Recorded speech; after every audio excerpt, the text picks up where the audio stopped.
Hi, this is Dr. David Dobson. Welcome to Conversations. My guest today is Dr. Kishore Anand, an experienced human resources professional and business instructor with a PhD in management and labor studies from Tata Institute of Social Sciences. We will be discussing his PhD research on immigration to Canada and labor market integration. Anand, welcome to the show. Thank you so much, Dr. David. I really appreciate this opportunity. Couldn't have been better opportunity and better platform. Thank you so much for inviting me. Anand, prior immigrating to Canada, you held senior executive HR roles in India and the Middle East. What was your experience like finding a comparable role in Canada? It was very hard. To be honest with you, it's very hard to make a decision to leave those positions. The reason for me for moving out from Dubai was basically for my children's education. But when I came here, I didn't know where to go after I landed. The way rejections were happening, it was very demotivating, demoralizing. So it was very challenging for me, very, very challenging. For me, being professional, I got a breakthrough after 6 years. 6 years. Up to 6 years, the job which I was doing, I was not happy with that. I want to talk about your PhD. Your PhD research focused on integrating immigrants into Canada's labor market. Can you walk us through your research, please? With this experience of rejection, humiliation, discrimination, all that combined together, it Mm, was falling in place. So I was just debating with my colleagues mm, and professional colleagues that I do not know. Sometimes it bothers me when mm, people say that you do not have Canadian qualification and experience. It mm, really hits me very hard. mm, So what about those? Like doctors are coming here, engineers are coming mm, here, accountants are coming here, lawyers are coming here, management professors are coming here. They're all coming from all across the world, and they're professionals. I'm not talking about the students. So think mm, about this: that many professionals are coming, and they are all being asked to work as a janitor, dishwasher, kitchen helper, and taxi driver. This is it. How we are respecting the qualification of foreign countries? Took a lot of a struggle. Uh, mm, it was not easy. So finally, mm, I got in there, and then when I started talking about, okay, what do I do? Then people started suggesting, hey, you're an immigrant, and why don't you do something to help immigrants? mm, How can I help immigrants? mm, Bring the facts. yeah, And that clicked an idea that, okay, that's a good idea. mm, So I talked to other professionals. mm, Hey, this is the idea which is coming up. Do you suggest that this will be a good topic for the research? mm, And they positively supported that. And I said, yeah, I think so, because mm, especially for the immigrant community, no matter which part of the world they're coming, mm, but this is definitely going to help. At least make them aware that they do not fall in the trap, mm, thinking, that other side of the grass is always green, but we need to be aware of that. yeah, So then I threw this idea with my supervisor that, okay, this is the research topic, which, first of all, would you accept that? mm, So it went to the review in the test review board, and this was a very unique from the Indian context. So they approved it, and that is how I got into this topic: oh, immigration cool. to Canada and Yeah. integration, market integration. So that is how I picked up this topic. Can you walk us through your data collection process for your PhD? There are certain areas which I wanted to focus on, Mm, and as I said, I have not done a formal research. mhm, So first of all, I had to go through a process how to do the research. mm, So while reading those lot of research papers and talking to colleagues who have already done the research, they started saying that you need to figure out uh, that what is the mode are you going to go with collecting the data. So you have a primary source, are you going to go to secondary source? mm, So I had to learn that through reading, through talking to my colleagues, mm, and I talked to a few colleagues, and then finally I realized that okay, I have to go with both primary and secondary. So how do I collect the sampling? There are 40,000 people coming, and my focus was British Columbia because Canada was huge number. There are 365,000 people. Mm, So I was focusing in British Columbia, Vancouver as a main. And within that, I focus with the community which are coming from Asian countries, especially India, China, Philippines, Iran. Those are the mm, areas which I normally cover. So I have done about 110 in total collecting data. The format which I used was definitely questionnaire. mm-hmm. I designed a questionnaire with roughly about 50 questions. Oh, wow. And second one was the personal interview, one-to-one interview. Mm, Third was online survey, mm, and fourth was very directly those people who had undergone a situation of failure and success after immigration. So combine all that. So I had a primary data, I had a secondary data, and then the third thing which I combined primary and secondary data to come to a final conclusive data that this is how we are going to go. So that was the basic collection of the data. wonderful. What did you learn from your research, Anand?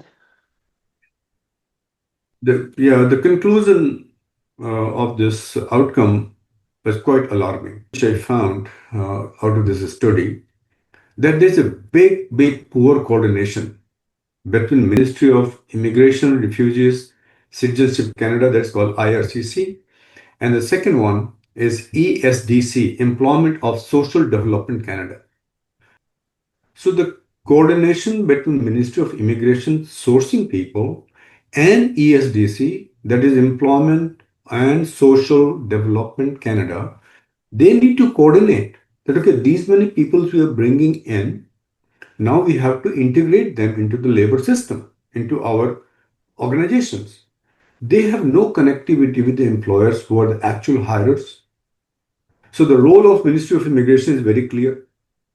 They meet their quota and data or Mm, numbers, whatever they want. So they have done their part. mm, Now, ESDC, they coordinate not directly with the employers. Government, federal government has given a funding, and they are NGOs, non-government organizations. Those fundings come to NGOs to help immigrants to integrate into the system. mm, Now, here's the big catch, which I find which is very dubious.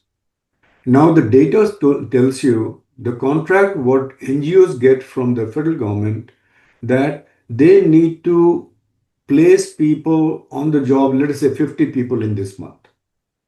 I'm just picking up a number.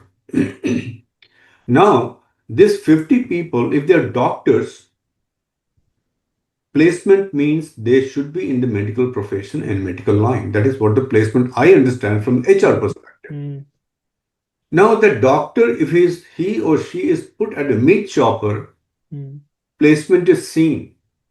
The placement mm, shown to the government is okay, mm, these many people we have placed. mm, Is there anyone who is asking, okay, what placement is for? mm, Are they placed? Let us say if he's a doctor or an engineer, whether he or she has been put as a doctor or engineer or a lawyer or a management professional.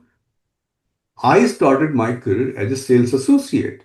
Now I'm here working at the bottom level of my career, which I started mm, almost about 30, 40 years ago. So the degradation, miscommunication, misalignment, mm, poor coordination with the ministry mm, and the application is a big gap. mm. It has definitely improved a bit. Anand, how do you hope your PhD findings will make a difference in how we approach immigration and labor market integration in Canada? Anytime when we make any policy, Mm, any government, any democratic government around the world, whenever they make any policy, whether it is immigration, whether it is a taxation, whether it is a social systems, whatever it is, somewhere or the other, they are politically vested. mm, So if you see the history for any country, any democratic country, whenever the government comes, they change some policies. mm, They change the policy. Majority of the time, you'll observe the policies are changed with the vested interest. mm, So those are very vested. Now, question comes that how do we align this? mm, What do we do? The mm, my thing is that little input out of this. If I'm in a position to publish it, speak in some forums about this data which I've shared with you, mm, connect the reality of life with the social system, mm, because people don't have time to read. mm, People don't have time to even listen. mm, But if you can mobilize this particular information through publications, through writing, through meeting, this information can be made, people will become aware. mm, My goal is not to change. We can't change the whole system overnight. mm. My goal here is with this particular study, just to make people aware with the reality that where we stand today. What's next for you, Anand? Next for me, uh, as I said, I would like to continue teaching and give my contribution to the best. So my goal here is whatever course which I teach, and I teach human resources, organizational behavior, principles of management, all that is completely theoretical. With my background of 30 years of field experience, what I do in my classes, I connect the real life situation with the theory and then deliver it to my students. So the purpose behind that is that our students need to be effective on the job, practically, not theoretically. They cannot do anything without theory, Mm, yes, but they should know how to execute it. So if I'm in a position to make even little dent there in mm, success of my students, that is one goal. Second is to find a platform where I can relate this experience and the research mm. to a larger community, larger force, and motivate them. Anand, what's your best advice for new immigrants settling in Canada based on you have learned? To all the immigrants who are trying to come here, they should think, research if they are inclined to immigrate. So think about it, make a plan, and then research in your field what is the scope, and then plan your execution plan, just like a business plan from the day one. That okay, what is the timeline you want to get a job? What if you do not get a job of your choice? I did not get a job of my choice. I had to settle down with a sales job. Are you prepared for that? Psychologically, mentally, and physically. Number two, find whether the type of job what you have, which province will give you that job. So select your province before you immigrate. And then don't start moving. Because I have seen people, what they do, they will go to Alberta, from there they will move to Vancouver, then they will go to Ontario. This is a waste of time, waste of money, and waste of energy, and more frustration. So research before you land. Then never come with high hopes.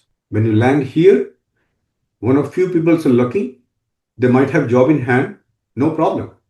But if you do not have a job in hand, research where exactly you're going to find the job. Which are the industry which is going to hire those kind of people? Try to connect them through internet, through LinkedIn. Make some connections because this world is connectivity.